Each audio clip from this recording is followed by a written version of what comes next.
Everyone, welcome to all of you. आशा करता हूँ सभी लोग अच्छे से होंगे और सभी का तैयारी काफी अच्छे से चल रहा होगा। और इससे पहले जितने भी क्लासेस हुए हैं आप सभी के सभी कंटेंट समझ में आया होगा। अगर आप अच्छे से पढ़ रहे हैं, दिमाग लगा के पढ़ रहे हैं, चीज़ों को लिख रहे हैं समझ समझ के, ठीक है, और जहाँ समझ में नहीं आ रहा है क्लास को आप रिपीट कर रहे हैं, तो बिल्कुल आप खुशी होंगे, सुखी होंगे, ठीक है, और आपको समझ में भी आ रहा होगा चीज़ें। कोई बात नहीं, हम लोग हैं, ठीक है। फिर भी अगर कहीं भी प्रॉब्लम आती है तो बातचीत करना है, डाउट पूछना है। देखिए, आज का इस वीडियो क्लास में मैं कुछ आपको इंपॉर्टेंट बताऊंगा सोम की क्लास में, इसलिए कंप्यूटर पे आ गया हूँ। ये वाला क्वेश्चन हम लोगों ने पहले सॉल्व किया था, शायद 5वें या 6ठे क्लास में किया था। एक सिंपली सपोर्टेड बीम है, उस पर पॉइंट लोड लग रहा है। इसका देखो एसएफडी, देखो ये शियर फोर्स डायग्राम और ये बेंडिंग मोमेंट डायग्राम। तो इसका एसएफडी आप देखेंगे तो इसका एसएफडी आपका रेक्टेंगुलर है ना। इसके शियर फोर्स डायग्राम में कोई स्लोप नहीं है, स्लोप जीरो, कांस्टेंट स्लोप की मतलब कांस्टेंट स्लोप, क्या स्लोप है ही नहीं। कांस्टेंट स्लोप मतलब होता है लीनियर, ठीक है। इसमें कोई स्लोप नहीं है, लेकिन और इसका बीएमडी जो है वो लीनियर है कांस्टेंट स्लोप का। तो ये सब पॉइंट को हमको लिखना पड़ेगा, ठीक है। चलिए लिखते हैं एक एक करके। तो पहला पॉइंट लिखिए, for concentrated load that is point load. Concentrated load किसी मेंबर पे है तो उसको हम पॉइंट लोड भी कहते हैं। जैसे एक सिंपली सपोर्टेड बीम था, इस पर कंसंट्रेटेड लोड लग रही थी सेंटर पे मान लो, ठीक है, तो पी लोडिंग लग रहा है। तो एसएफडी विल बी रेक्टेंगुलर या यूनिफॉर्म, मतलब इस तरह का एसएफडी बनता था इसका। देखिए ऐसा पॉजिटिव आती थी, फिर जहां पे पॉइंट लोड है वहां पे नेगेटिव में चेंज होके फिर कांस्टेंट रहती थी। ये प्लस, ये माइनस में, ये p/2 पॉजिटिव में, ये नेगेटिव में p/2। इस तरह से बनता था एसएफडी। और बीएमडी तो आपने देखा, लीनियर वेरिएशन था बीएमडी का। तो यही पॉइंट है, तो ये पॉइंट आपको ध्यान रखना है। ये सब पॉइंट ध्यान इसलिए रखना है ना, एग्जाम में आपको लोडिंग डायग्राम सीधा दे देंगे, सीधा लोडिंग डायग्राम दे देंगे और उससे रिलेटेड आपको एसएफडी बीएमडी तीन मतलब ऑप्शंस में दे देंगे, ठीक है। मान लो शियर फोर्स का क्वेश्चन है तो शियर फोर्स डायग्राम आपको दे देंगे उस लोडिंग डायग्राम का, और आपको चूज करना पड़ेगा इनमें से उस लोडिंग डायग्राम का कौन सा करेक्ट शियर फोर्स डायग्राम होगा। तो वहां पर ना ये पैटर्न आपको, अगर आपको आप समझे हुए हैं, ध्यान में है, ठीक है, और तो हम फटाफट आंसर कर सकते हैं। जिस भी स्पैन में पॉइंट लोड है तो वहां पे आप देख सकते हो एसएफडी में, अच्छा इस वाले जोन में रेक्टेंगुलर होगा ही होगा, चेक कर सकते हो, ठीक है। तो ये सब दिमाग लगा के हम उस तरह के क्वेश्चंस को आंसर कर सकते हैं। उसी तरह से जैसे मेंबर पे अगर यूडीएल होगा, किसी स्पैन में यूडीएल होगा किसी लोडिंग डायग्राम में, तो उस यूडीएल वाले सेक्शन में जो शियर फोर्स डायग्राम बनेगी वो लीनियर बनेगी। ट्रायंगुलर वेरिएशन होता है शियर फोर्स डायग्राम का, आपने देखा था। जैसे सिंपली सपोर्टेड बीम का केस ही हम ले लीजिए, जब हम सॉल्व किए थे सिंपली सपोर्टेड बीम का केस, तो हमने देखा था कि ये इस तरह से वेरी कर रहा था। तो ये ट्रायंगुलर वेरिएशन है, लीनियर वेरिएशन है, 1 डिग्री है, ये एसएफडी है। और जो बीएमडी आ रही थी इसी की पैराबोलिक आ रही थी, ऐसा 2 डिग्री है, ठीक है। तो यही वो पॉइंट है कि for UDL uniformly distributed load, ये आपका यूडीएल है मेंबर के ऊपर, SFD will B triangular and BMD will be parabolic, ठीक है। तीसरा पॉइंट, ये क्वेश्चन तो हमने लास्ट क्लास में ही किया था। For uniformly varying load triangular loading, SFD will be parabolic and BMD will be cubic. जो बीएमडी होगा वो क्यूबिक होगा। तो आपको जो ये 3 स्टेटमेंट लिखवाया, उन 3 स्टेटमेंट में आपने एक चीज नोटिस किया होगा, एसएफडी का जो भी ऑर्डर है उससे एक ऑर्डर हायर होता है हमेशा बीएमडी का डायग्राम।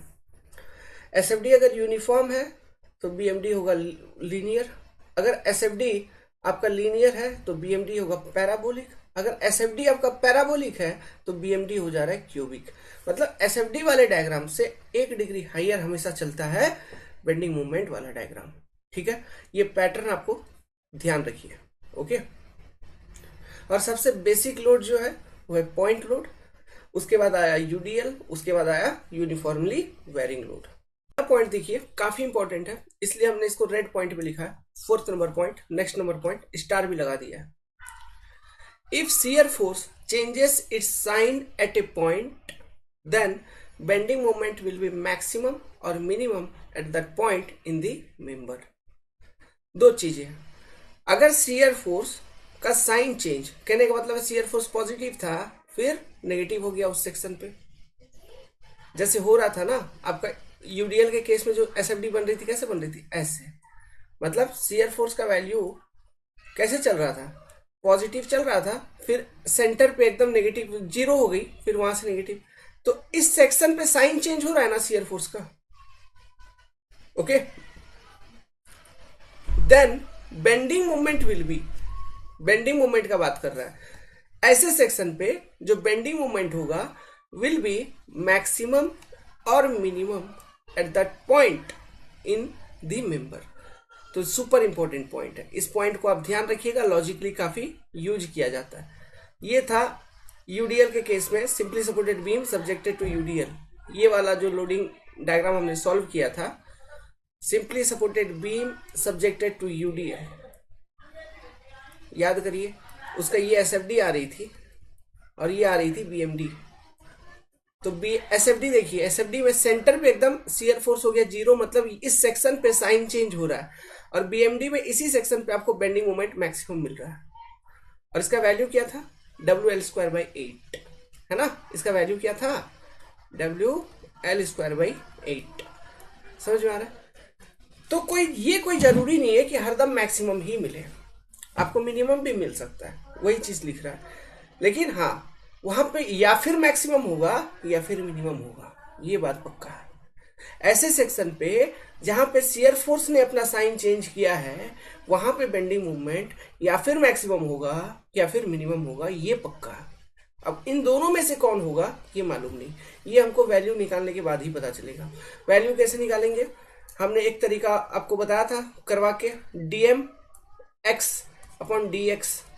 इक्वल टू 0 पुट करके x का लोकेशन, हम x का वैल्यू फाइंड आउट करते थे, फिर वो x इक्वल टू जितना भी आता था उसको हम mx के इक्वेशन में डाल के फिर वैल्यू निकालते थे।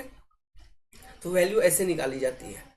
ओके, तो ये चीजें हैं, तो ये चीज आपको ध्यान रखना है। ऑब्जेक्टिव क्वेश्चंस में बारंबार इन स्टेटमेंट को पूछा जाता है और लॉजिकली भी काफी ज्यादा यूज होगा आगे चल के। नेक्स्ट ये देखिए, ये सुपर इंपॉर्टेंट पॉइंट है। जैसा हमने अभी शियर फोर्स का बात किया, उसी तरह से हम बात करेंगे बेंडिंग मूवमेंट का।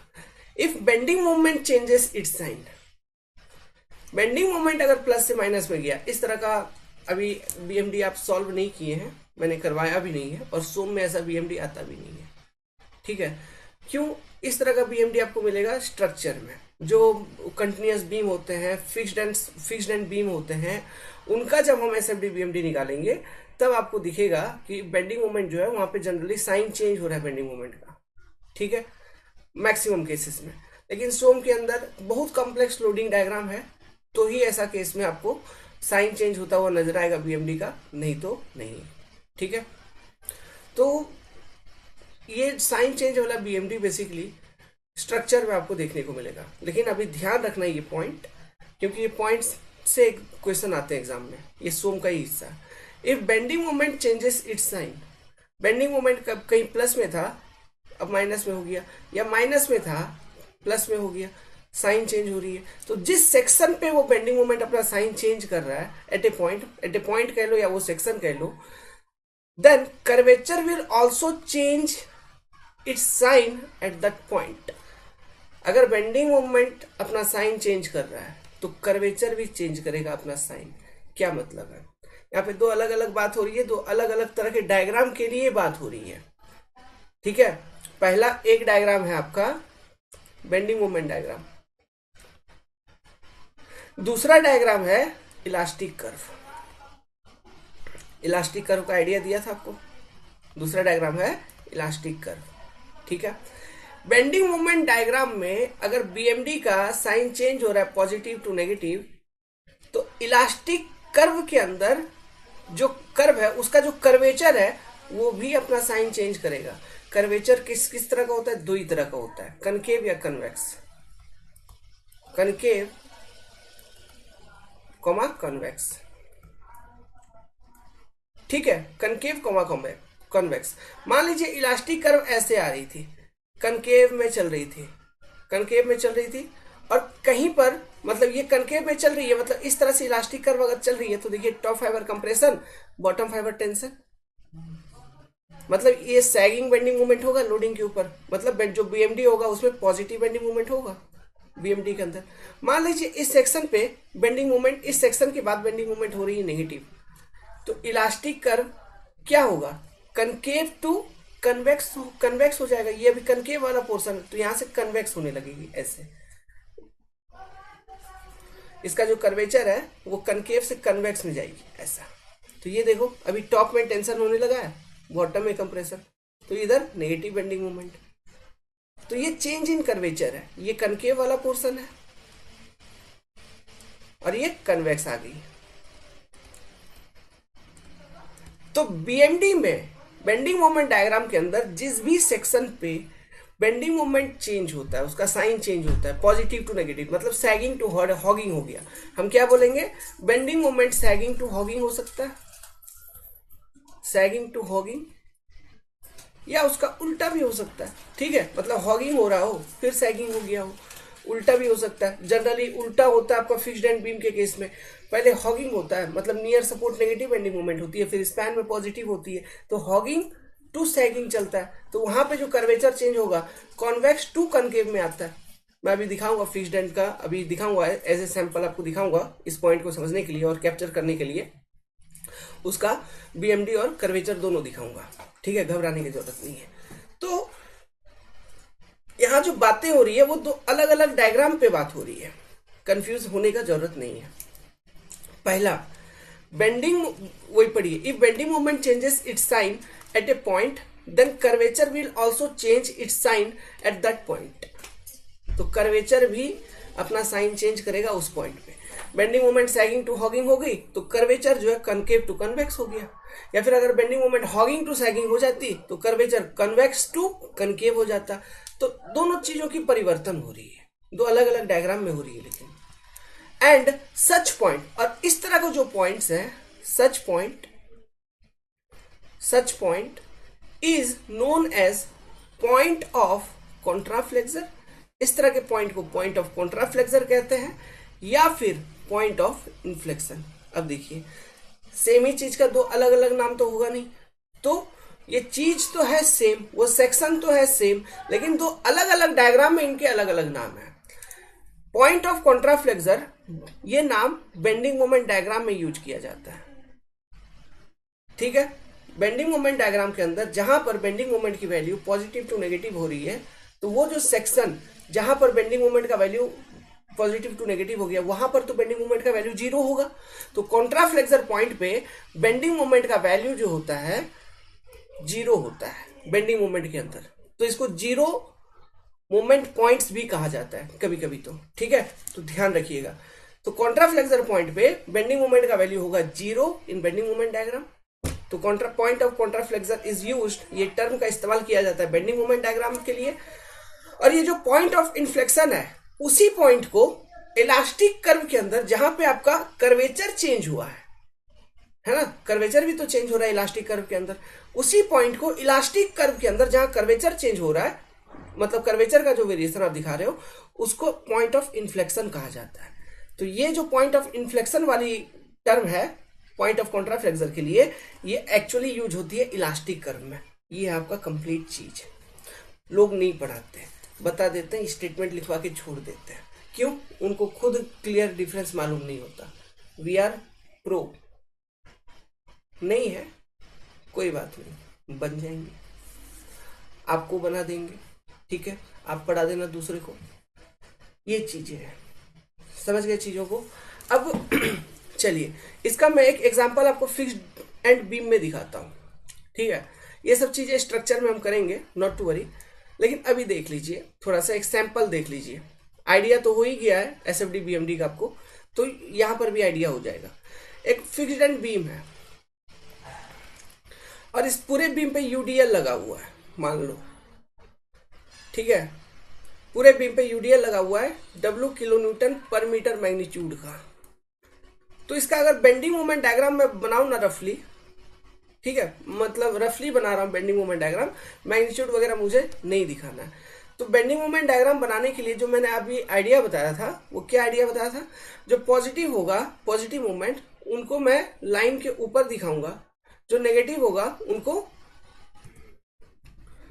लाइन के नीचे दिखाऊंगा। ठीक है, तो ये फिक्स्ड एंड बीम है, तो ये जो फिक्स्ड एंड है यहाँ पे मोमेंट रिएक्शन होगा। ठीक है, तो बेसिकली यहाँ पे नेगेटिव नेचर की मूवमेंट होती है।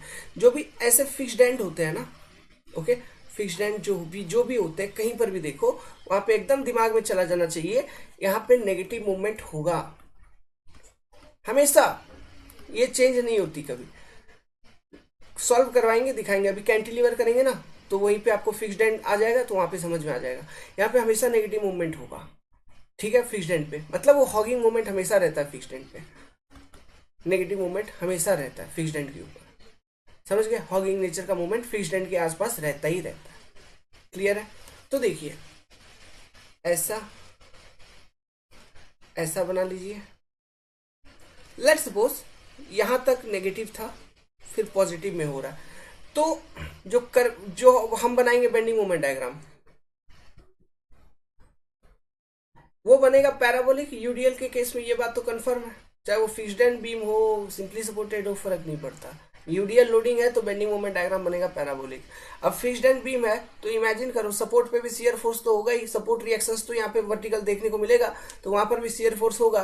तो बेंडिंग मोमेंट डायग्राम का स्लोप अगर मैं देखूंगा सपोर्ट के आसपास, तो वो भी जीरो नहीं होना चाहिए, है ना। तो इसका बेंडिंग मोमेंट डायग्राम कैसा बनेगा? इसका बेंडिंग मोमेंट डायग्राम बनेगा ऐसा, पैराबोलिक, ऐसे।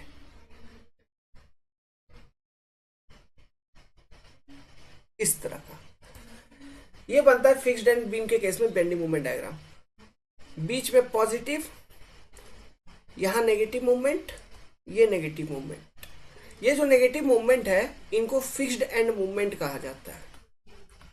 फिक्स्ड एंड मूवमेंट हम कैलकुलेट करेंगे, ठीक है, स्ट्रक्चर में करेंगे, बहुत सारे कंडीशंस बताऊंगा, बहुत सारा फॉर्मूला है इसका, अलग अलग लोडिंग कंडीशंस के लिए। इसको बोला जाता है फिक्स्ड एंड मूवमेंट। समझ गए बात को? तो ये नेगेटिव मूवमेंट, फिर ये पॉजिटिव मूवमेंट, मतलब यहां हॉगिंग है, हॉगिंग, फिर ये भी हॉगिंग, बीच में आ गया sagging, this is your sagging movement. मतलब ये आपका बीएमडी है, this is your bending movement diagram. अच्छा, यहाँ पे देखो बेंडिंग मूवमेंट डायग्राम में सपोर्ट के आसपास स्लोप मैंने जीरो नहीं किया है, क्यों? हमारे पास इक्वेशन है ना, DM upon DX, slope of bending movement diagram is equal to shear force at that section. तो यहाँ पे इसका शियर फोर्स डायग्राम कैसा होता है मालूम है? सिंपली जैसा हम सिंपल सपोर्ट के लिए निकाले थे शियर फोर्स, वही शियर फोर्स डायग्राम इसका भी होता है, ऐसा, यही शियर फोर्स डायग्राम होगा। तो यहाँ पे लोगे तो यहाँ पे शियर फोर्स का वैल्यू है, जीरो नहीं है, तो slope of bending moment diagram must not be zero. इस वाले एंड पे शियर फोर्स का वैल्यू है, जीरो नहीं है, तो slope of bending moment diagram must not be equal to zero. तो इसलिए कुछ ना कुछ स्लोप आपको देखने को मिल रहा है बीएमडी का। ठीक है, स्लोप चेक कर लिए। ये इक्वेशन यहाँ मिटा देता हूँ, नहीं तो कंफ्यूज हो जाओगे। अब देखो, पॉइंट ऑफ कॉन्ट्राफ्लेक्सर आपको दिखाते हैं। तो मैंने बोला बीएमडी में वो पॉइंट जहां पे बेंडिंग मोमेंट का जो साइन है वो चेंज हो जाता है। तो बेंडिंग मोमेंट यहां तक नेगेटिव थी, इस पर्टिकुलर पॉइंट तक, यहां तक देखिए और यहां तक देखिए, ये जो ग्रीन वाले दो पॉइंट मैंने मार्क किए हैं, इनको हम बोलेंगे point of contraflexure. Point of कॉन्ट्राफ्लेक्सर।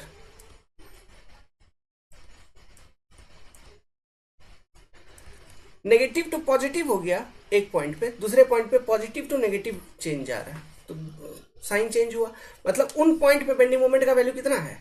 Zero है। इसलिए मैंने बताया था आपको कि पॉइंट ऑफ कॉन्ट्राफ्लेक्सर पे बेंडिंग मोमेंट का वैल्यू होगा जीरो। क्लियर है? ठीक। अब इसका इलास्टिक कर्व मैं बताता हूं। इलास्टिक कर्व मतलब ये तो आपका हो गया बेंडिंग मोमेंट का वेरिएशन कैसा है मेंबर के ऊपर, ये आपने पता लगाया, ये आपने बताया। तो आपने बताया सर स्टार्टिंग से कुछ पोर्शन में हॉगिंग है, फिर उसके बाद सैगिंग है, फिर हॉगिंग है, ऐसा आपने कुछ बताया। ठीक है, तो इसका इलास्टिक कर्व मतलब जब ये बीम उस लोडिंग के कारण रियली बेंड करेगी, तो उसका प्रोफाइल कैसा दिखेगा, उसी को तो हम इलास्टिक कर्व कहते हैं। समझ गए चीजों को? तो वो इलास्टिक कर्व इसका अगर मैं बनाऊं तो वो कैसा दिखेगा, देखिए।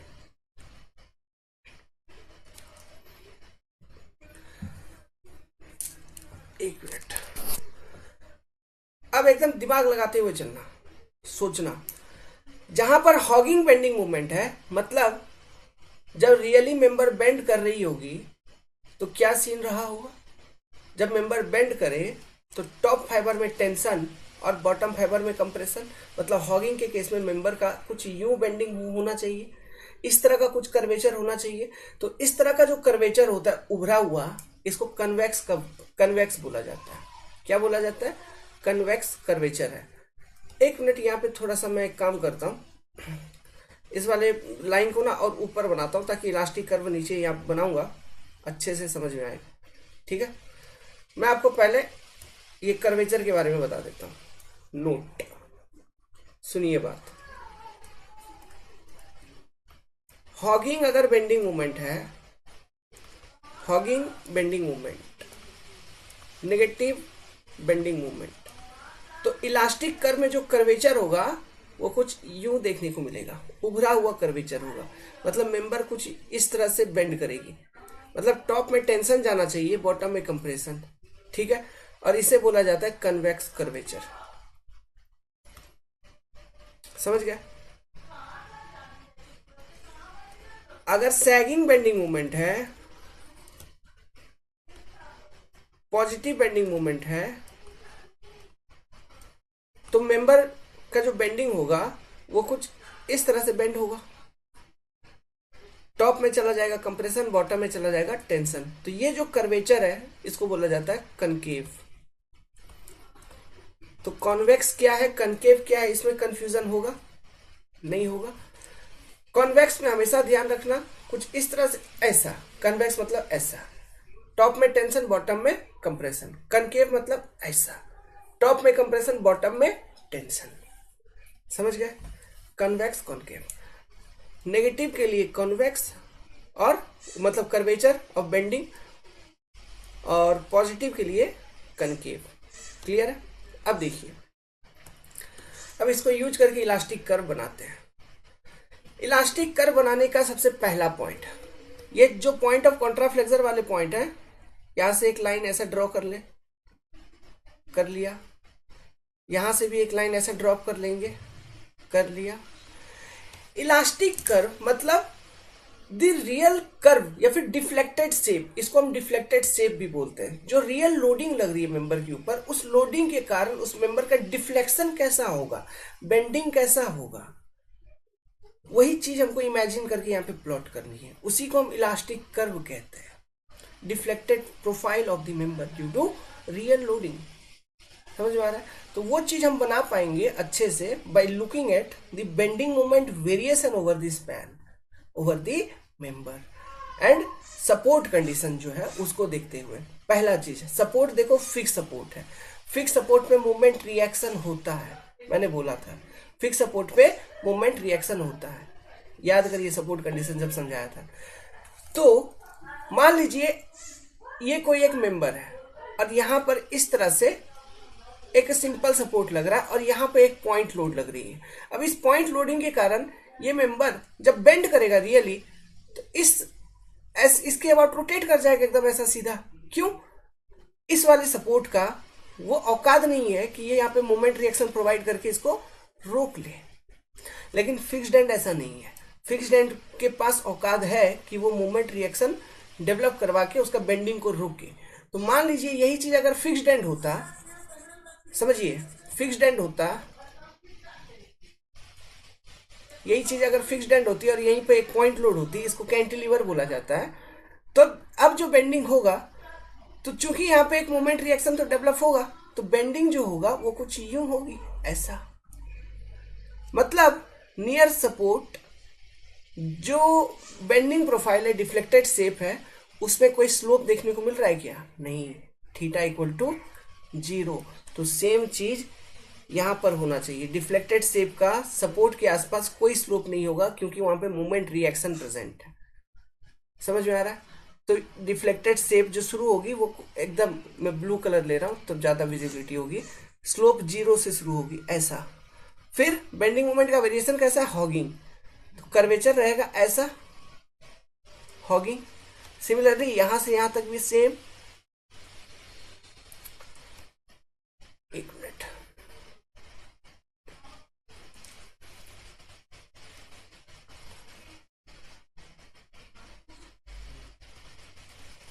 रुकिए रुकिए, डायग्राम को थोड़ा देखिए आप, ये समझ में आया। कर्वेचर आपका कॉन्वेक्स, मतलब टॉप में देखो इस तरह से हमने कर्वेचर ये बनाया, टॉप में चल रहा है टेंशन, बॉटम में कंप्रेशन, तो नेगेटिव हॉगिंग वाले रीजन में। सिमिलरली यहां पर भी इसी तरह का कर्वेचर रहेगा, है ना, टॉप में चल रहा है टेंशन, बॉटम में चल रहा है कंप्रेशन, और स्लोप पे थीटा इक्वल टू 0, यहां पर भी सॉरी एंड पे theta equal to 0, slope equal to 0 of the deflected shape. क्यों? क्योंकि फिक्स्ड एंड सपोर्ट है, तो फिक्स्ड एंड पे मोमेंट रिएक्शन होती है, इसलिए स्लोप 0। लॉजिक पहले बता रखा था, वही लॉजिक यूज कर लिया यहाँ पे। नाउ तो ये तो हो गया आपका यहां तक, पॉइंट ऑफ कॉन्ट्राफ्लेक्सर तक। उसके बाद मेंबर में कैसा मूवमेंट है आपका, सैगिंग, तो यहां से फिर साइन चेंज होगा, मतलब कर्वेचर जो है उसकी साइन चेंज होगी, वो हो जाएगी कनकेव। ये अब देखो लिखता हूं, यहां पे टेंशन ऊपर में कंप्रेशन नीचे, इधर कंप्रेशन ऊपर नीचे टेंशन, इधर टेंशन ऊपर कंप्रेशन नीचे। ये कन्वेक्स है, ये कनकेव है, ये भी कन्वेक्स है। तो दिस डायग्राम जो आपने बनाया, इस डायग्राम को हम बोलते हैं इलास्टिक कर्व। बहुत क्वेश्चन पूछते हैं आपको, ठीक है। हाई लेवल एग्जामिनेशन देखोगे, जैसे एई वगैरह में थोड़ा ये क्वेश्चन हाई लेवल पे चलता है, ईएस वगैरह में तो पूछते रहते हैं, ओके। आजकल लेकिन क्वेश्चन का कोई जात धर्म नहीं है, ऑब्जेक्टिव क्वेश्चन का कुछ भी क्वेश्चन पूछ लेगा, किसी भी छोटा से छोटा एग्जाम में भी ये क्वेश्चन पूछा जा सकता है। कंसेप्ट आजकल टेस्टिंग होता है एग्जामिनेशन का, पैटर्न चेंज हो चुका है ना। ये है इलास्टिक कर्व, ये नहीं देखते कि कौन सा एग्जाम है, छोटा एग्जाम है या बड़ा एग्जाम है, नहीं, क्योंकि सबको ना परफेक्ट चीज चाहिए, सिविल इंजीनियर चाहिए, तो आपको ये चीजें आनी चाहिए। इसको इलास्टिक कर्व बोलेंगे, या फिर इसी को हम डिफ्लेक्टेड शेप बोलते हैं, डिफ्लेक्टेड शेप इसी को बोला जाता है। प्लस और क्या है, यहाँ पे ये जो पॉइंट्स हैं, ये इलास्टिक कर्व या फिर डिफ्लेक्टेड शेप में जो पॉइंट हमने ऊपर पॉइंट ऑफ कॉन्ट्राफ्लेक्सर जिसको बताया था, इन्हीं पॉइंट्स को यहाँ पे हम क्या बोलेंगे, पॉइंट ऑफ इन्फ्लेक्शन। ठीक है, आप यहाँ पे लिखिए, मेरा नाम पता आ रहा होगा इसलिए आपको शायद दिख नहीं रहा होगा, मैं साइड में लिख देता हूँ, किसी एक पॉइंट के बारे में लिख देता हूँ। तो पॉइंट ऑफ इन्फ्लेक्शन, कभी कभी क्वेश्चन ऐसे भी आते हैं ना, ये पॉइंट ऑफ इन्फ्लेक्शन या फिर पॉइंट ऑफ कॉन्ट्राफ्लेक्सर कितने होंगे ये बताओ, डायग्राम को देखते हुए, ठीक है। ये भी क्वेश्चन आता है, इसको बोला जाता है पॉइंट ऑफ इन्फ्लेक्शन, नोट कर लीजिए, ओके। तो ये 5th नंबर पॉइंट का एक्सप्लेनेशन था आपके लिए, बस केवल आपके लिए। ये सब चीज मैं तभी पढ़ाता हूँ जब स्ट्रक्चर पढ़ाता हूँ, लेकिन आप थोड़ा स्पेशल कैंडिडेट हैं इसलिए पहले ही बता दिया। स्ट्रक्चर में और गंभीर चलेंगे, गंभीर चलने का मतलब है ये जो इलास्टिक कर्व आपको एक सैंपल मैंने बना के दिखाया, इसका प्रॉपर प्रोसीड्यूर जो है, प्रोसीड्यूर की आपने समझ गया होगा, थोड़ा दिमाग लगाए तो। बाउंड्री कंडीशंस को देखो, मतलब सपोर्ट कैसा है पहला वो देखो, फिर bending moment diagram, bending moment का वेरिएशन क्या है मेंबर के ऊपर वो देखो, उसके अकॉर्डिंग इलास्टिक कर्व प्लॉट कर दो। कनकेव, कन्वेक्स, कन्वेक्स, कनकेव जो भी होगा उसके हिसाब से प्लॉट करिए, लेकिन बाउंड्री कंडीशंस को देखते हुए, है ना। बाउंड्री कंडीशंस कहने का मतलब है, जैसे यहाँ पे मैंने इलास्टिक कर्व शुरू किया तो हमने देखा फिक्स्ड एंड सपोर्ट है, तो मोमेंट रिएक्शन है सपोर्ट के ऊपर, इसलिए जो इलास्टिक कर्व होगा, डिफ्लेक्टेड प्रोफाइल होगा, उसमें कोई स्लोप नहीं मिलना चाहिए, वहां पे हॉरिजॉन्टल होना चाहिए। फिर आगे चल के भले ही वो बेंड करेगा, लेकिन जस्ट सपोर्ट पे बेंड करने नहीं देगा मेंबर को, क्यों, मोमेंट रिएक्शन है।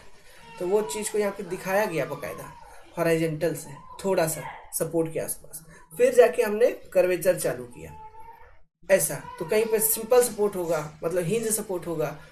ओके, तो उसके अकॉर्डिंग हम अपने को वो देखते चलना है, बाउंड्री कंडीशंस, और इलास्टिक कर्व बनाते चलनी है। स्ट्रक्चर में जितने भी क्वेश्चंस हम सॉल्व करेंगे, सभी क्वेश्चंस का, सभी लोडिंग डायग्राम्स का इलास्टिक कर्व बनाया करेंगे।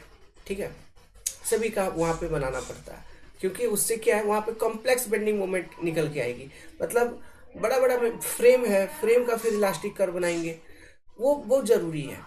ये इन सब चीजों को और ज्यादा अच्छे से तब पकड़ पाओगे जब सोम के अंदर जो लास्ट वाला अपना चैप्टर है, कौन सा, स्लोप एंड डिफ्लेक्शन, उस चैप्टर को पढ़ने के बाद ना आप फिर स्लोप क्या है, डिफ्लेक्शन क्या है, इनका एक परफेक्ट, बहुत ही परफेक्ट आइडिया यहाँ पे अगर बता दूं। स्लोप मतलब रोटेशन, यही चीज होता है स्लोप, ये थीटा।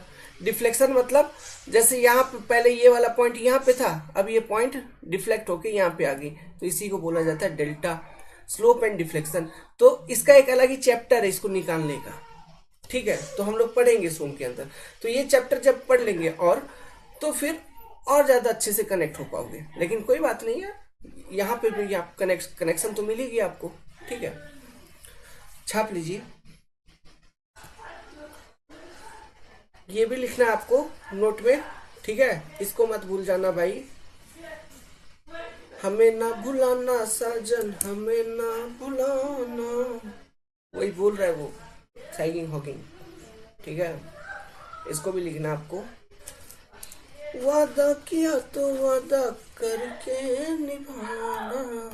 पुराने गाने ना थोड़ा ठीक लगते थे यार, आजकल का तो गाना तो इगड़िंग बिगड़िंग कुछ समझ में नहीं आता है। खैर छोड़ो, ये वाला पॉइंट सुपर इंपॉर्टेंट पॉइंट है। ठीक है, कभी कभी डायरेक्ट आपको पॉइंट लोड कितना है, आपको मतलब कभी कभी क्या होता है ना, सीधा एसएफडी या फिर बेंडिंग मोमेंट डायग्राम दे देगा, वहां से लोडिंग डायग्राम निकालने के लिए कभी कभी पूछता है।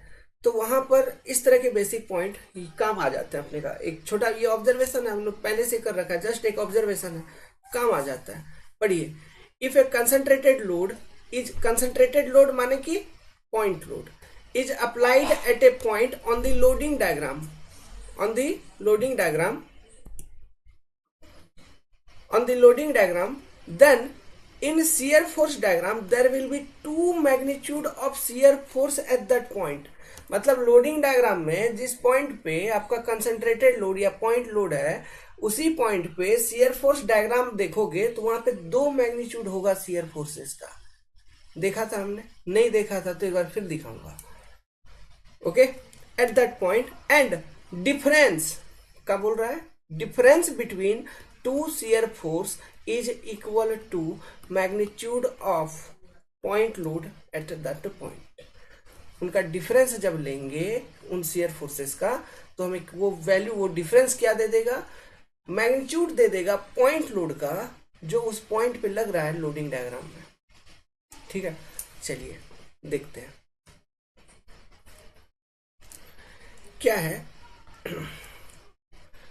जैसे कि ये मान लीजिए सिंपली सपोर्टेड बीम था।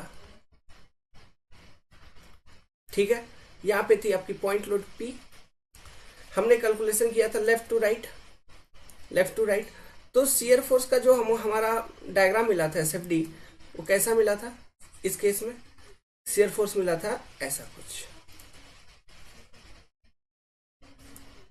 ठीक है, शियर फोर्स मिला था ये प्लस में मिला था, ये माइनस में मिला था, ये P/2, ये P/2। ओके, अब देखिए शियर फोर्स का दो वैल्यू है। इस सेक्शन पे जहां पर पॉइंट लोड है, इस सेक्शन पे ही देखिए शियर फोर्स का दो वैल्यू है।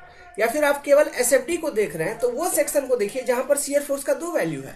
यहां पर प्लस P/2 में है एक वैल्यू, और यहाँ पे माइनस P/2 में है एक वैल्यू।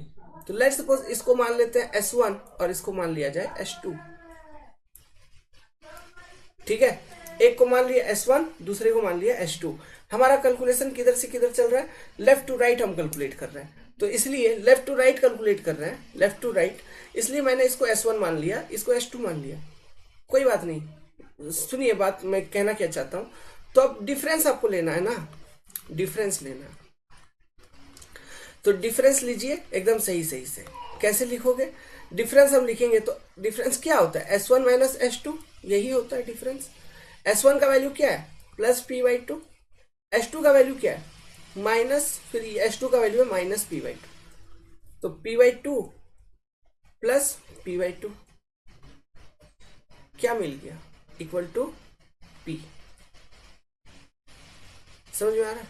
जो लोडिंग है उस सेक्शन पे, लोडिंग डायग्राम में, वो पॉइंट लोड का मैग्नीट्यूड मिल गया।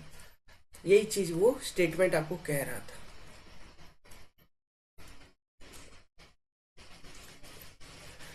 If a concentrated load is applied at a point on the loading diagram, then in SFD there will be two magnitude of shear force at that point, and difference between two shear force is equal to magnitude of point load at that point.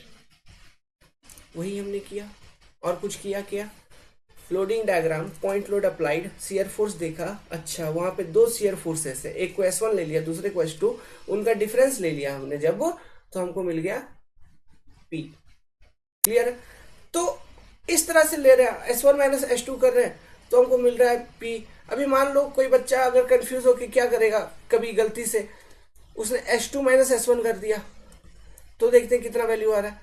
तो S2 का value है minus P/2, minus S1 का value है P/2, तो ये आ गया आपको minus P।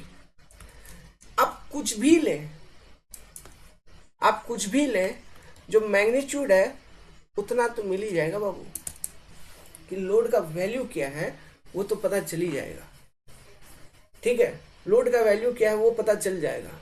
अब लोड का डायरेक्शन क्या है, अब अच्छा ये पॉइंट लोड जो है ये कुछ भी हो सकता है। ये क्या हो सकता है, यहां पर भी देखो दो पॉइंट है, दो वैल्यू है, शियर फोर्स में दो वैल्यू है। इस पर्टिकुलर पॉइंट पे भी देखिए, ये स्टार्टिंग में देखो दो वैल्यू है, यहां पर भी देखो दो वैल्यू है। कौन सा, एक तो 0 और एक P/2, फिर यहां पर भी एक तो 0, एक plus minus P/2। In section पे भी दो पॉइंट है, तो वहां पे मतलब दो वैल्यू है शियर फोर्स का। ठीक है ना? दो वैल्यू है नहीं है जी, ऐसा ये है। एक गया था बाबू, करंट आ गया। ठीक है, खैर तो मैं क्या बोल रहा था, अरे यहाँ पे देखो ना, दो शियर फोर्स का वैल्यू नहीं है, ये इस तरह से है, ऐसा है, तो ये 0 है ना, और ये प्लस P/2 है, तो यहाँ पर भी दो शियर फोर्स का वैल्यू है। इन दोनों का डिफरेंस लो, क्या मिल जाएगा, रिएक्शन का वैल्यू मिल जाएगा। समझ गए? इन दोनों का डिफरेंस लेंगे तो रिएक्शन का वैल्यू मिल जाएगा। तो डिफरेंस हम कैसे लेते हैं, डिफरेंस हम ले रहे हैं, लेट्स सपोज ये मतलब इसको मान लिया, ऊपर वाले को S1, इसको S2 मान लिया। ठीक है, तो S1 माइनस S2 कर दो, तो P/2 माइनस आपका 0, तो प्लस P/2। तो ये क्या है, सपोर्ट रिएक्शन, वो भी तो पॉइंट लोड ही था। समझ गए चीजों को? तो इस तरह से, तो ये जो लॉजिक है, ये कभी कभी इसको यूज करके आपको कोई सपोर्ट रिएक्शन कैलकुलेट करके बताओ, उसका वैल्यू बताओ, ऑब्जेक्टिव में पूछ लेगा, या फिर पॉइंट लोडिंग बताओ, ऑब्जेक्टिव में पूछ लेगा। समझ गए चीजों को? वो ध्यान देने वाली बात है। प्लस अब जैसे इस वाले को हमने सॉल्व किया, यहां पर एक मिनट, यहां पर हमने सॉल्व किया S2 माइनस S1, तो माइनस P/2 माइनस P/2, तो ये आ गया रिजल्ट आपका माइनस P। अब इसमें माइनस, इसको इग्नोर करना है, इसको इग्नोर करना है, इस पर ध्यान नहीं देना है। ठीक है, वो माइनस का क्या मतलब है उसको आप भूल जाइए, उसको इग्नोर करिए। एक जो बेसिक चीज है, वो बेसिक चीज क्या आपको ध्यान रखना पड़ेगा, SFD जब हम बनाते हैं, जब हम SFD बनाते हैं, तो जो भी SFD आया, उस SFD को ध्यान रखते हुए आप कैलकुलेशन कर सकते हैं। मतलब कहने का मतलब है, लेट्स सपोज कि मैं ये इस तरह का आपका ये है, क्या है, SFD है। अब आपको ये मालूम नहीं कि ये जो पॉइंट लोड है, आप ये कंफ्यूज हो रहे हो कि ये ऊपर से नीचे लग रहा है या नीचे से ऊपर लग रहा है, इस चीज में कंफ्यूजन है। तो SFD को देखो ना बाबू, SFD को देखो। SFD बनाने का तरीका तो मालूम है कि जैसे ये पॉइंट लोड है, यहाँ पर मान लो जहां पर भी पॉइंट लोड होगा तो उससे पहले का ये वाला पोर्शन है, तो यहाँ पर एक्स एक्स सेक्शन अगर हम लिए होते, तो रिएक्शन जब हम लिखे थे, मतलब जब SFD मतलब शियर फोर्स का इक्वेशन यहाँ पे लिखे SFX, तो क्या लिखे, प्लस RA। हाँ ठीक है, मतलब सपोर्ट रिएक्शन नीचे से ऊपर लग रहा है, लेफ्ट फेस पे ऊपर, इसलिए राइट फेस पे डाउनवर्ड तो क्लॉकवाइज दिया, मतलब सपोर्ट रिएक्शन का डायरेक्शन मालूम हो गया, नीचे से ऊपर है। फिर यहां पर तो ये पॉजिटिव है, नीचे से ऊपर पॉजिटिव गया, पॉजिटिव चल रहा है, P/2 चल रहा है शियर फोर्स। अब अचानक से यहाँ पे एक पॉइंट लोड आ गया, ऊपर से नीचे आया होगा, इसलिए जो पॉजिटिव P/2 था पहले उसको जीरो किया, फिर जितना बचा उतना नेगेटिव में चला गया। मतलब जिस डायरेक्शन में रिएक्शन था उसके अपोजिट डायरेक्शन में लोडिंग होगा। इस तरह से दिमाग चला के अंदर ही अंदर उसका डायरेक्शन बता सकते हो। बाकी मैग्नीट्यूड तो पता चल ही गया, डिफरेंस ले लेंगे, वहां से अपने को मैग्नीट्यूड पता चल जाएगा। प्लस शियर फोर्स डायग्राम को देखते हुए, है ना, और जो इक्वेशन लिखने का अपना बेसिक तरीका है उसको देखते हुए हम डायरेक्शन भी बता सकते हैं। होता है, कॉम्प्लेक्स कंडीशंस आ जाते हैं, कभी कभी कोई रिएक्शन ऊपर है, कोई नीचे है, कोई कैसा है, डिपेंड तो आपसे पूछेगा रिएक्शन कैसा, किस डायरेक्शन में है, उसका मैग्नीट्यूड क्या है, ऑब्जेक्टिव क्वेश्चंस में पूछा जा सकता है। तो उस चीज को आंसर करने के लिए ये सारा चीज बैकग्राउंड में चलना चाहिए, माइंड में। इसलिए एसएफडी पीएमडी का इक्वेशन लिखना बहुत अच्छे तरीके से आना चाहिए, क्योंकि ये नहीं आएगा तो इससे रिलेटेड ऑब्जेक्टिव क्वेश्चंस भी सॉल्व होना बहुत मुश्किल हो जाते हैं। ओके, तो आप लिख लीजिए, ठीक है। क्या लिख लेंगे, यहां से लिखिए,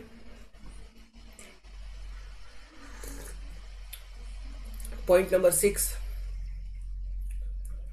और बीच बीच में पॉइंट बताते रहेंगे, टेंशन नहीं है। अच्छा, पॉइंट लिखोगे तो कैसे लिखोगे, वीडियो को पॉज करो, पहले पॉज कीजिए, फिर उतारिए, छापिए, फिर आगे बढ़िए, ठीक है। नेक्स्ट पॉइंट, इसको लिखिए अच्छे से, है ना, बहुत इंपॉर्टेंट है ये सब चीजें, ऑब्जेक्टिव क्वेश्चंस। मैं नहीं चाहता कि आपका एक भी क्वेश्चन गलत हो जाए एग्जाम में, ओके, इसलिए सारा बेसिक्स, क्योंकि हमारा जो अभी स्ट्रैटेजी था ना वो ये था कि मैं कन्वेंशनल क्वेश्चंस कराऊंगा ही नहीं।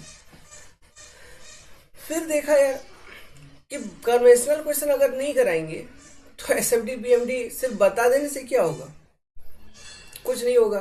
कन्वेंशनल क्वेश्चन सॉल्व करना इज मैंडेटरी, तभी जाके वो फीलिंग आएगी, तब जाके ऑब्जेक्टिव क्वेश्चन सॉल्व होंगे। इसलिए पूरा through out the classes, through out the subject, जो भी सब्जेक्ट हम पढ़ाएंगे उसमें 100% तो नहीं, क्योंकि वो मेंस का फिर अलग बैच चलेगा, मतलब जिसमें केवल हम प्रीवियस ईयर कन्वेंशनल को रखेंगे, लेकिन 40 to 50% of conventional questions through such that you can understand the concept. बस आपको कंसेप्ट और मेथड समझाने के लिए जितना रिक्वायर्ड कन्वेंशनल क्वेश्चन है, जिसको आप कभी स्किप नहीं कर सकते अपने लाइफ में वाइल प्रिपरेशन, तो उन क्वेश्चंस को हम डिस्कस करेंगे। जैसे यहाँ पे कर रहे हैं, देखिए, सिंपली सपोर्टेड बीम का हमने पूरा कैलकुलेशन करके दिखाया, अभी और दिखाऊंगा, कैंटिलीवर का कैलकुलेशन करके दिखाऊंगा, ओवरहैंग बीम का कैलकुलेशन करके दिखाऊंगा। तो ये सब चीज आप स्किप नहीं कर सकते। आप ये नहीं बोल सकते कि I am preparing for objective type exam, so I need to answer objective question, so why should I write equation. लिखना पड़ेगा, ठीक है, सीखना है, तभी आंसर आते हैं अंदर से। ओके, चलिए, इसको लिख लिया होगा। अब चलिए क्वेश्चन करते हैं। Cantilever, very important. कैंटिलीवर क्या होता है, एक ऐसा बीम होता है जो एक एंड पे फिक्स होता है, दूसरे एंड पे फ्री होता है। दिस इज योर कैंटिलीवर, ठीक है, इसको हम बोलते हैं कैंटिलीवर। लेट्स सपोज क्वेश्चन हम सॉल्विंग स्टार्ट करेंगे। एक कोई कैंटिलीवर है और उस कैंटिलीवर पे पूरे स्पैन पे एक यूनिफॉर्मली डिस्ट्रीब्यूटेड लोड अप्लाइड है, और ये कैंटिलीवर का जो लेंथ है इट इज योर एल, ठीक है, and this support is, let's suppose support is a. ये सपोर्ट क्या है, ए। तो ये बताओ डिटर्मिनेट है या इनडिटर्मिनेट मेंबर है। डिटर्मिनेट ऑब्वियसली, क्यों, भले कैंटिलीवर है, फिक्स्ड एंड है, लेकिन एक ही एंड ना है। यहाँ पे एक वर्टिकल सपोर्ट रिएक्शन, एक हॉरिजॉन्टल और एक मूवमेंट रिएक्शन, तो 3 सपोर्ट रिएक्शन ही मिलेंगे, और हमारे पास 3 इक्विलिब्रियम इक्वेशन है, तो 3 - 3 0 means by using the equilibrium conditions equilibrium conditions को अप्लाई करते हुए, यूज करते हुए हम इन सपोर्ट रिएक्शंस को इजीली कैलकुलेट कर सकते हैं। इसलिए ये स्ट्रक्चर आपका डिटर्मिनेट स्ट्रक्चर है, इनडिटर्मिनेट नहीं है। इनडिटर्मिनेट कब हो जाता? अगर ये प्रॉप्ड कैंटिलीवर होता। प्रॉप्ड कैंटिलीवर कहने का मतलब है यहां पर अगर और एक रोलर सपोर्ट लगा देता मैं, तो देखो 4 सपोर्ट रिएक्शन हो गए, इक्विलिब्रियम इक्वेशन है 3, तो 3 इक्विलिब्रियम इक्वेशन को यूज करके 3 ही अननोन निकाल सकते हो, चौथा रह जाएगा। तो इनडिटर्मिनेट बाई 1 डिग्री, तो वो हो जाता इनडिटर्मिनेट स्ट्रक्चर। और इस वाले मेंबर को रोलर लगाने के बाद इसको बोला जाता है प्रॉप्ड कैंटिलीवर। ठीक है, तो हमें प्रॉप्ड पे अभी नहीं काम करना है, हमें काम किस पे करना है? सिर्फ कैंटिलीवर के ऊपर। इसका एसएफडी और बीएमडी बताओ। एसएफडी कोमा बीएमडी बताना है। ठीक है, तो और ये लोडिंग जो है इसका मैग्नीट्यूड है मान लीजिए W किलो न्यूटन पर मीटर। इंटरेस्टिंग क्वेश्चन है, कैंटिलीवर है, बेसिक चीज इंट्रोड्यूस हो रहा है, समझिए चीजों को। ठीक है, तो सबसे पहले सपोर्ट रिएक्शंस कैलकुलेट करेंगे बाय अप्लाइंग इक्विलिब्रियम इक्वेशन। पहला स्टेप होता है सपोर्ट रिएक्शंस।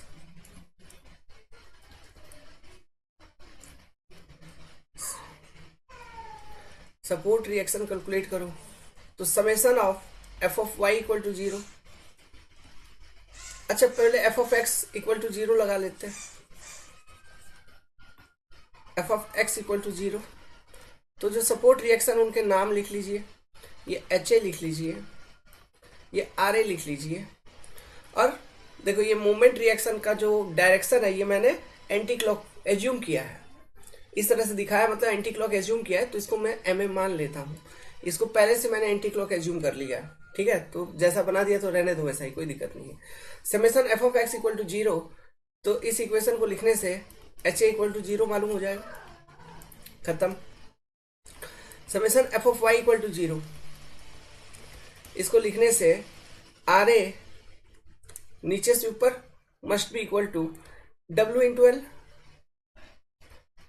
बस सीधा। तो आर ए का वैल्यू क्या सीधा सीधा निकल गया, कुछ नहीं करना पड़ा। आर ए का वैल्यू कितना निकला? W into L, are A का वैल्यू निकल गया। नाउ अब हम निकाल लेंगे ये मोमेंट रिएक्शन का वैल्यू, ये भी निकल जाएगा, मोमेंट रिएक्शन का वैल्यू निकल जाएगा। कैसे? देखो ये जो एंड है फ्री एंड, ये जो एंड है इसको हम क्या बोलते हैं? Free and. यहाँ पे कोई सपोर्ट नहीं है तो उसको बोलेंगे फ्री एंड। तो एट फ्री एंड हम टोटल मोमेंट इक्वल टू 0 कर लेते हैं। Summation of moment, let's suppose ये फ्री एंड को हम नाम दे दिए, फ्री एंड को बी नाम दे दिए, तो हम इक्वेशन लिखेंगे summation of moment about Z axis about free end B equal to 0। लिख लिया। ठीक है, तो क्या लिखोगे? क्या लिखोगे? तो देखो ये कैंटिलीवर था ऐसा, ये आ रहे, फिर ये मोमेंट यहाँ से पहले एक वैल्यू था मोमेंट का, क्या था वैल्यू? ये एम ए का वैल्यू है जिसको हमने एंटी क्लॉक पहले से एज्यूम कर रखा है। ये पूरे में यूडीएल लग रहा है और ये लेंथ है एल, ये है आपका एंड बी। तो आर ए का इफेक्ट कैसा है? पॉइंट बी के about R A into L clockwise. ठीक है, तो मैं लिखता हूं, तो हमको टोटल क्लॉक इक्वल टू एंटी क्लॉक लिखना है। तो लेट्स सपोज क्लॉक को पॉजिटिव ले लिया, तो क्लॉकवाइज को पॉजिटिव ले लिया मान लो, तो plus R A into L. यहाँ पे मैं क्लॉकवाइज को पॉजिटिव लेके चल रहा हूँ क्योंकि आर ए इंटू एल का इफेक्ट है क्लॉकवाइज, तो क्लॉक को पॉजिटिव लेके चल रहा हूँ।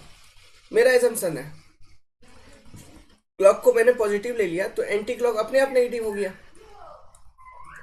है ना? तो एंटी क्लॉक अपने आप नेगेटिव हो गया।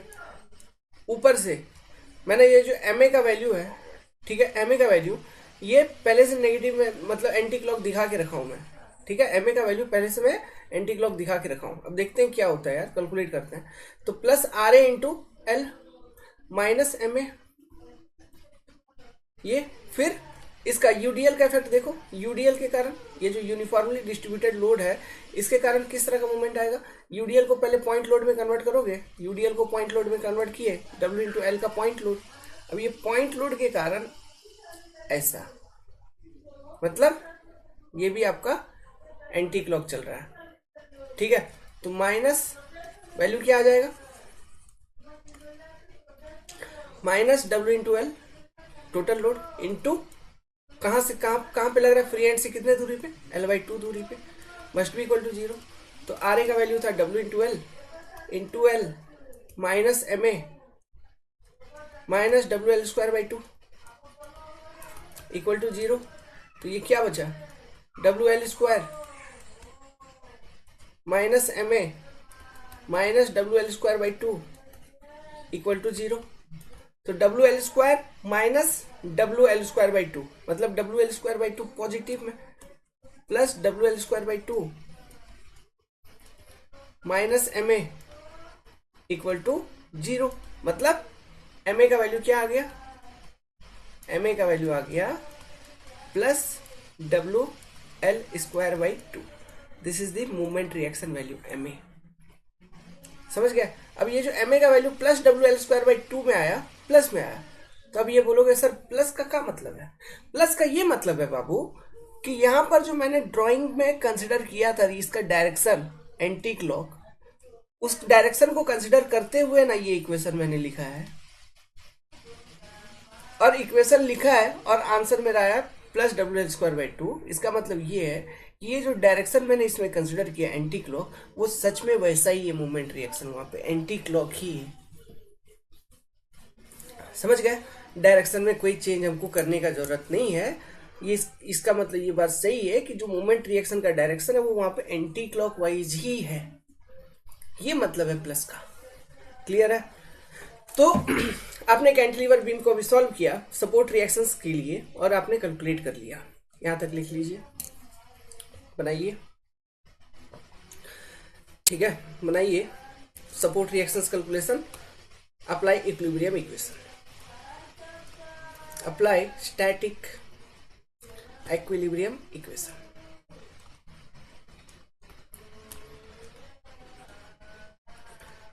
स्टैटिक इक्विलिब्रियम कंडीशन कहने का मतलब है पूरे स्ट्रक्चर पे हम लगाते हैं एक ही बार 3 इक्विलिब्रियम कंडीशंस, है ना, ताकि वो स्टैटिक कंडीशन में रहे, लार्ज बॉडी डिस्प्लेसमेंट ना हो रहा हो, क्योंकि सोम में हम इलास्टिक डिफॉर्मेशंस पे बात करते हैं, ऐसे डिफॉर्मेशंस जो लोडिंग अप्लाइड करने के कारण हो रही है, और लोड जब अगर रिमूव कर दे मेंबर से तो वो डिफॉर्मेशंस भी खत्म हो जाते हैं, इलास्टिक डिफॉर्मेशन, इनके ऊपर चर्चा किया जाता है सोम के अंदर बेसिकली, ओके। और एक डिफॉर्मेशन होती है प्लास्टिक डिफॉर्मेशन, जो कि नॉन रिकवरेबल होती है, मतलब परमानेंट होती है, मैं बताऊंगा, है ना, ये बताएंगे नेक्स्ट चैप्टर में, जब हम स्ट्रेस स्ट्रेन कर्व का आइडिया लेंगे तो वहां पे फिर प्लास्टिक यील्डिंग बताऊंगा, तो वहां पे समझेंगे, ठीक है। इन डिफॉर्मेशंस के बारे में बहुत सारे डेफिनेशन बताएंगे, इलास्टिसिटी क्या होती है, डक्टिलिटी क्या होती है, प्लास्टिसिटी क्या होती है, टफनेस क्या होता है, ओके, मॉडुलस ऑफ रेजिलियंस क्या होता है, सब चीजें पढ़ेंगे। ये तो पहला चैप्टर SFD BMD, बहुत चीजें सोम के अंदर bit by bit, basic to basic जुड़ते हुए पढ़ते चलेंगे, ओके। चलो यार, सेकेंड पेज लिखिए, ये तीसरा equation, summation of mz about b, free and के अबाउट हमने लिख दिया। जैसे यहाँ पे फ्री एंड के अबाउट लिखा, अब फ्री एंड से इस वाले एंड के अबाउट भी लिख सकते हो, एम ए मतलब सपोर्ट ए पे भी लिख सकते हो कि summation of mz about support A equal to 0। आप लिख के देखिए, रिजल्ट आपको सेम मिलेगा, ओके। कहीं पर भी लिख सकते हैं यार, कोई फर्क नहीं पड़ता, लिख लिया होगा। अब हम लिखेंगे shear force and bending moment इस वाले कैंटिलीवर के लिए। देखिएगा कैंटिलीवर में थोड़ा शियर फोर्सेस के टाइम पे अच्छे से लिखना पड़ता है, ठीक है, मैं बताऊंगा क्या दिक्कत आती है। जैसे ये कैंटिलीवर है, सपोर्ट इधर था, किधर लेफ्ट साइड में सपोर्ट है, राइट में सपोर्ट नहीं है, राइट हैंड फ्री है। This is your support reaction R A and this is your M A moment reaction, ठीक है। एच ए का तो वैल्यू 0 है, उसको दिखाने की जरूरत नहीं है। शियर फोर्स लिखेंगे, किधर से लिखेंगे, देखो आसान होता है, यहाँ पे फ्री एंड से लिखिए, ठीक है, आसान होगा। एक्स एक्स सेक्शन ले लीजिए, यहाँ पे कट कर लीजिए, एक्स फ्रॉम बी मैं डिफाइन कर देता हूँ कि एक्स जो लिया है मैंने बी से लिया है, तो शियर फोर्सेस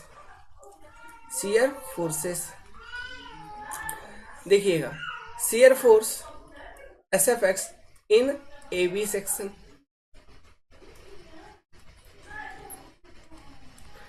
एक्स कहां से लिया है, एक्स फ्रॉम बी ले लिया है फ्री एंड से, एक्स का वेरिएशन कहां से कहां तक हो सकता है, X equal to 0 to X equal to L.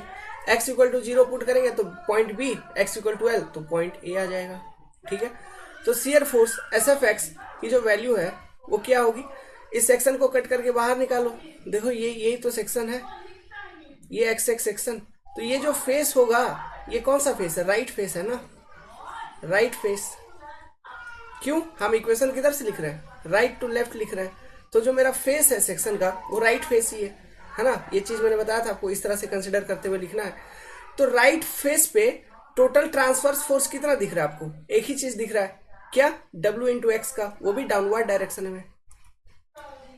Right face पे total transverse force W into x का डाउनवर्ड, तो लेफ्ट फेस पे अपवर्ड होना चाहिए।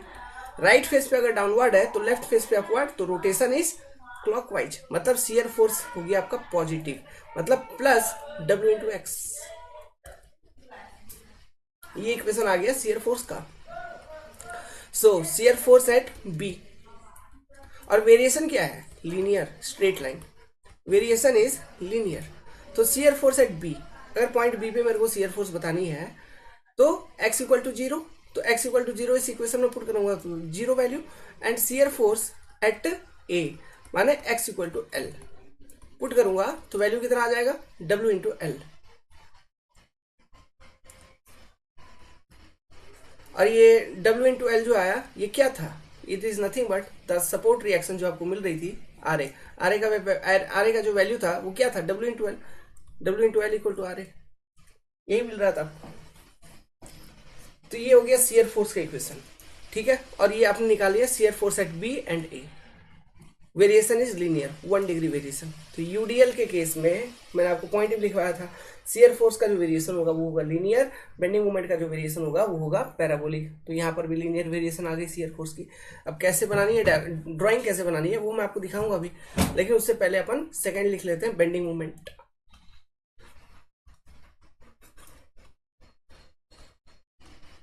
कैलकुलेशन सेम मैं करूंगा, फ्री हैंड से ही लिखता हूं इक्वेशन को।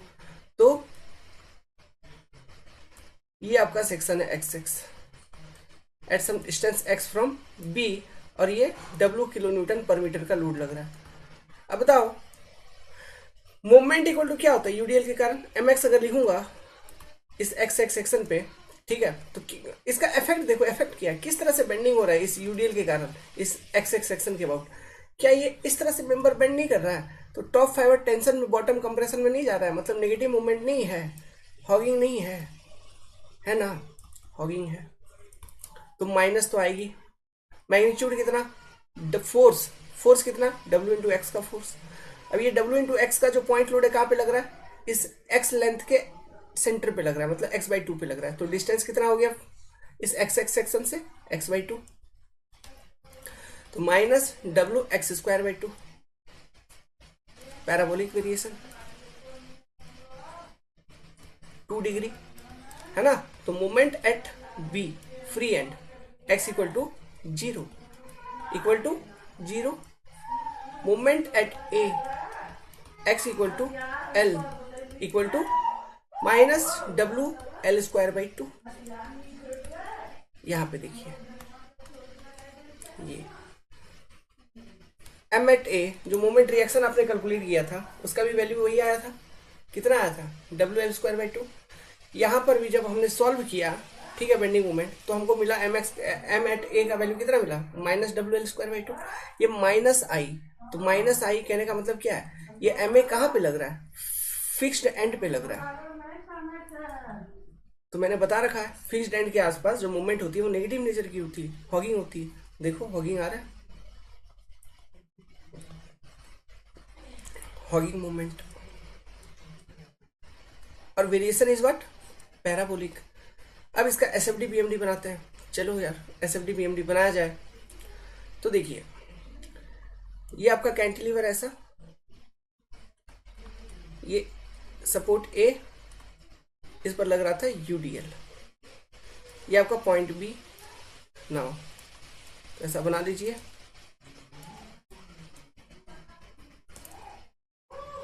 ठीक, तो ये पहले बीम बना दिया मैंने। अब पहले एसएफडी बताता हूं। तो सबसे पहला पॉइंट बी पे जो शियर फोर्स था 0, पॉइंट ए पे शियर फोर्स का वैल्यू था WL, वेरिएशन था लीनियर। तो मैंने आपको बता रखा है क्या कि पॉजिटिव अगर बनाना है तो लाइन के ऊपर बनाइए। तो आप ऐसे बना सकते हो, ऐसे आप दिखा दो, एक मिनट।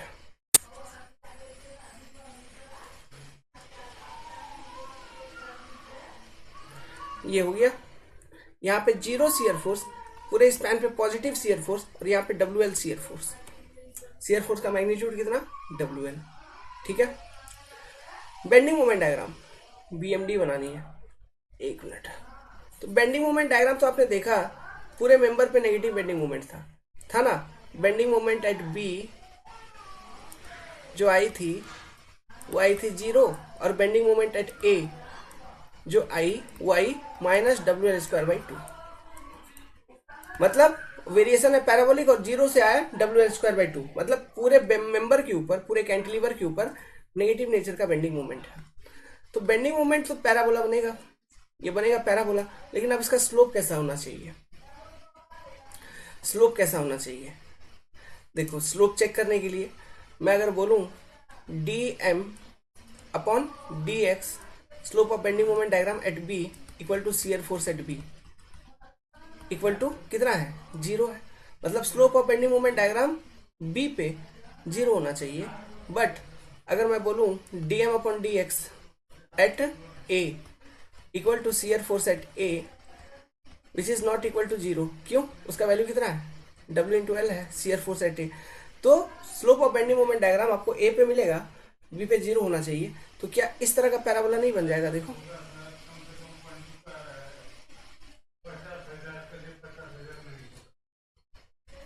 और पूरे मेंबर पे नेगेटिव बेंडिंग मोमेंट, और ये जो वैल्यू है यहाँ पे, ये वैल्यू कितना हो गया, WL²/2।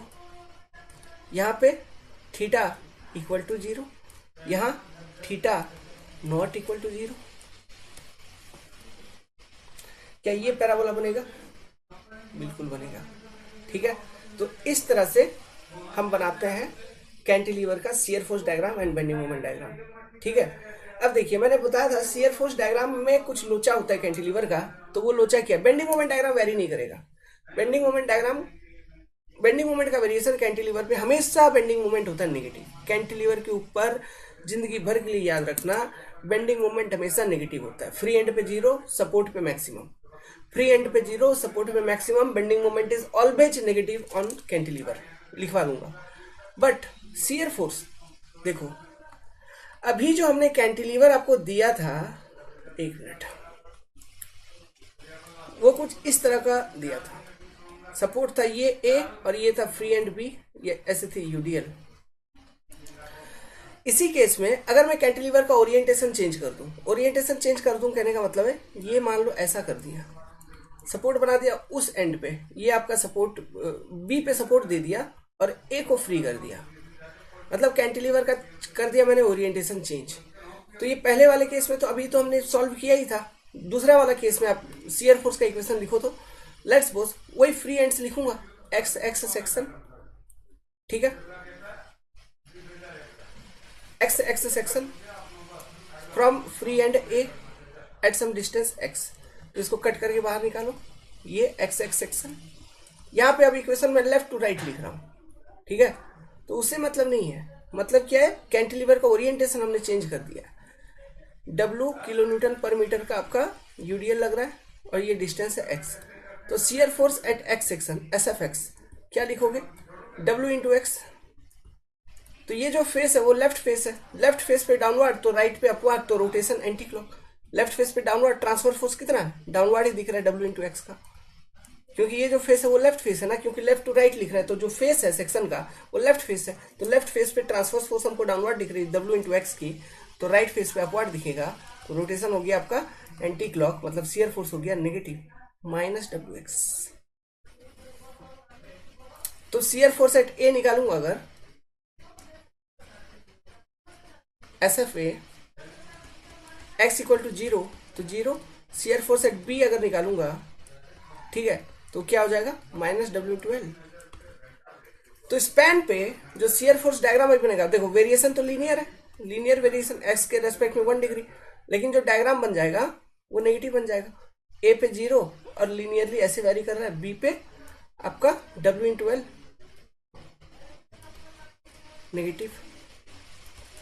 बस इसका बेंडिंग मोमेंट अगर आप बनाओगे, बेंडिंग मोमेंट अभी भी सेम मिलेगा आपको, पैराबोलिक वेरिएशन पूरे पे negative, bending moment diagram same रहेगा, लेकिन शियर और वो नेगेटिव रहेगी, लेकिन शियर फोर्स हो गया पॉजिटिव टू नेगेटिव। इस वाले केस में क्या था, शियर फोर्स, इस वाले केस में शियर फोर्स ऐसे आ रही थी, पॉजिटिव था WL और यहाँ पे 0, लीनियर वेरिएशन, लेकिन अभी हो गया ये। So due to change in orientation of cantilever the shear force diagram, है ना, changes from positive to negative, but bending moment will not change. Bending moment देख लो, अभी भी इफेक्ट देख लो, इफेक्ट कैसा है इस वाले पोर्शन का, यही पोर्शन कट किए हो ऐसा, यही कट किए हो एक्स एक्स, तो ये एक्स एक्स सेक्शन के अबाउट ये लोडिंग के कारण मेंबर कैसे बेंड कर रही है, देख लीजिए इस तरह से बेंड कर रही है। क्या ये हॉगिंग नहीं है, टॉप में टेंशन बॉटम में कंप्रेशन, तो अभी भी नेगेटिव बेंडिंग मोमेंट है। मैग्नीट्यूड कितना, minus W into x total load into x by two minus WX²/2, bending moment at A 0 निकल जाएगा, बेंडिंग मोमेंट एट बी जो सपोर्ट है वहां पे माइनस WL²/2 निकल जाएगी। बेंडिंग मोमेंट का वही रहेगा, जो पैराबोला बनेगा वो उसी तरह से बनेगा, ठीक है, लेकिन शियर फोर्स का नेचर चेंज हो जा रहा है, पॉजिटिव से नेगेटिव चेंज, नेगेटिव हो गया। तो ये चीज ध्यान रखना, कैंटिलीवर के केस में अगर हम सपोर्ट बदल देते हैं तो शियर फोर्स चेंज हो जाती है, उसका साइन चेंज हो जाता है, बड़ी बात है ये, ठीक है। कभी कभी क्योंकि ये इसलिए बड़ी बात है क्योंकि ये शियर फोर्स वगैरह से, इसका साइन वगैरह से रिलेटेड है, क्योंकि ये साइन वगैरह डायरेक्शन रिप्रेजेंट करता है शियर फोर्स का, यही चीज है ना। तो यहाँ से फिर जब हम प्रिंसिपल स्ट्रेस पढ़ेंगे तो वहां पे शियर स्ट्रेस वगैरह पढ़ेंगे, नॉर्मल स्ट्रेसेस वगैरह पढ़ेंगे, तो वहां पर एलिमेंट पे मतलब अंदर चलेंगे, धीरे धीरे एलिमेंटल एनालिसिस भी करेंगे, वहां पर इनके कारण शियर स्ट्रेस का डायरेक्शन चेंज होगा, समझ में आ रहा है, तो वहां पर काम आती है ये चीजें, बताऊंगा धीरे धीरे समझ में आएगा सिग्निफिकेंस, लेकिन अभी ये समझ के रखो, इस चीज का यूज है हमारे पढ़ाई में, ठीक है, हमको यूज है इसका, ओके। तो लिख लीजिए, कहां से लिखोगे, कहां से लिखोगे, यहां से शियर फोर्स से ना, सपोर्ट रिएक्शंस तो लिखवा ही दिया था, शियर फोर्स लिख लीजिए, ये शियर फोर्स पाउच करके लिखिए, है ना, जैसे मैं दिया टाइम आप पाउच कर लीजिए, लिख लीजिए बेंडिंग मोमेंट, फिर ये डायग्राम, ये आपका SFD हो गया, लिख लो दिस इज योर SFD, ये आपका BMD हो गया। तो बेंडिंग मोमेंट हमेशा कैंटिलीवर के ऊपर नेगेटिव रहेगा, note, over A cantilever, over A cantilever bending moment is always negative, always negative, एक कैंटिलीवर के ऊपर बेंडिंग मोमेंट हमेशा नेगेटिव होती है, पक्का फिक्स है हमेशा। बट अगर हम सपोर्ट चेंज कर देंगे उस कारण से शियर फोर्स चेंज हो जाता है, कभी पॉजिटिव कभी नेगेटिव, ये चीज हमने आपको करवा के दिखा दिया, इस चीज को ध्यान रखना, लिख लीजिए।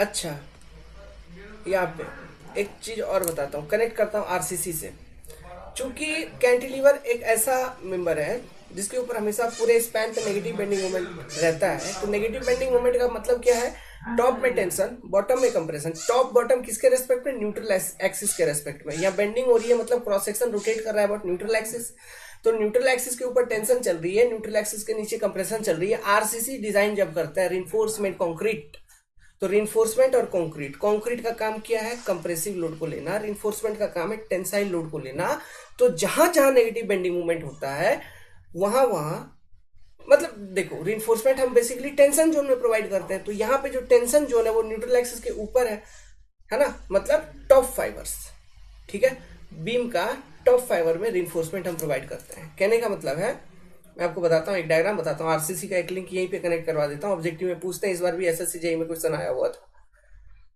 इसको भी लिख लीजिए, इसको भी एक नोट बना के लिख लीजिए, ठीक है, नोट बना के लिखिए कि support condition change, support condition changed, तो इफेक्ट ऑन शियर फोर्स क्या, बना के ये लिख लो, support condition change, then what is the effect on shear force. Bending moment जैसा है वैसा ही रहेगा, उसका नेचर चेंज नहीं होगा कैंटिलीवर के ऊपर, शियर फोर्स चेंज हो जाता है, पॉजिटिव कभी नेगेटिव, ऐसा ध्यान रखने वाली बात है। ठीक है, ये बात ध्यान रखने वाली है, इसको आप बना के लिख लो। चलो अब मैं क्या बता रहा था, देखिए आरसीसी का एक नोट बता रहा हूं यहाँ पे, समझना। जब पॉजिटिव बेंडिंग मोमेंट है मेंबर के ऊपर, सैगिंग बेंडिंग मोमेंट है ना, तो होता क्या है, एक होता है न्यूट्रल एक्सिस। तो ये मान लो न्यूट्रल एक्सिस है, तो न्यूट्रल एक्सिस के ऊपर क्रॉस सेक्शन में कंप्रेशन, नीचे टेंशन। तो कंप्रेशन मतलब कंक्रीट झेलेगा, टेंशन मतलब स्टील झेलेगा। ठीक है, इसलिए क्या होता है, ये मान लो कोई एक सिंपली सपोर्टेड बीम है, तो सिंपली सपोर्टेड बीम के ऊपर देखा था न्यूट्रल एक्सिस, ये मान लो यहाँ पे न्यूट्रल एक्सिस चल रहा है, this is your N A. ठीक है, तो सिंपली सपोर्टेड बीम पे यूडीएल लग रहा है मान लो, तो आपने एक चीज तो देख ही रखा है कि पूरे स्पैन पे सैगिंग बेंडिंग मूवमेंट है, इसलिए जो रिइंफोर्समेंट हम प्रोवाइड करेंगे वो टेंशन जोन में, तो टेंशन जोन इसका किधर है, न्यूट्रल एक्सिस के नीचे, ये ऊपर कंप्रेशन है ना, तो रिइंफोर्समेंट यहाँ पे सरिया डाला जाता है एक क्लियर कवर को कंसिडर करते हुए। ठीक है ना, यहाँ पे सरिया लगाई जाती है, नीचे नीचे की तरफ आपको सरिया बांधा हुआ दिखेगा। तो ये सिंपली सपोर्टेड बीम है, एसएसबी, सब्जेक्टेड टू यूडीएल। लेकिन अगर कैंटिलीवर है, ठीक है, अगर कैंटिलीवर है आपका और उस पर यूडीएल लग रहा है या फिर और भी कुछ लोडिंग, तो हमेशा कैंटिलीवर पे नेगेटिव बेंडिंग मोमेंट ही होती है। तो इस केस में इस तरह का कैंटिलीवर बीम है, तो इसका न्यूट्रल एक्सिस, ये न्यूट्रल एक्सिस तो वही रहेगा, ये न्यूट्रल एक्सिस हो गया, लेकिन न्यूट्रल एक्सिस के ऊपर में टेंशन, बॉटम में कंप्रेशन चल रहा है, तो इसलिए कैंटिलीवर बीम में जो सरिया है, जो छज्जा वगैरह देखोगे, सरिया ऊपर डाली जाती है एबव न्यूट्रल एक्सिस, क्योंकि टेंशन जोन जिधर रहेगा सरिया उधर ही रहेगा। तो ये क्वेश्चन पूछते हैं, ठीक है, ओके, कि कैंटिलीवर में, कैंटिलीवर्स के केस में रिइंफोर्समेंट किधर डालेंगे, टॉप फाइबर्स में। आपका सैगिंग बेंडिंग मोमेंट है तो न्यूट्रल रिइंफोर्समेंट किधर डालेंगे, बॉटम फाइबर्स में। ये आरसीसी का कॉन्सेप्ट है, थोड़ा सा इंट्रोड्यूस करवा दिया। तो with this I am ending this video here only. आप यहाँ तक चीज़ों को देखिए, पढ़िए, समझिए, कोई डाउट है तो डाउट पूछिए, फिर आगे चलेंगे। और कुछ समय लगेगा इसको कंप्लीट करने में, किसको, एसएफडी बीएमडी लंबा चैप्टर है, बेसिक चैप्टर है, इसलिए आराम आराम से पढ़ेंगे चीज़ों को, कोई हड़बड़ी नहीं है, अच्छे से पढ़ेंगे, समझेंगे, आगे बढ़ेंगे। Okay, all the best.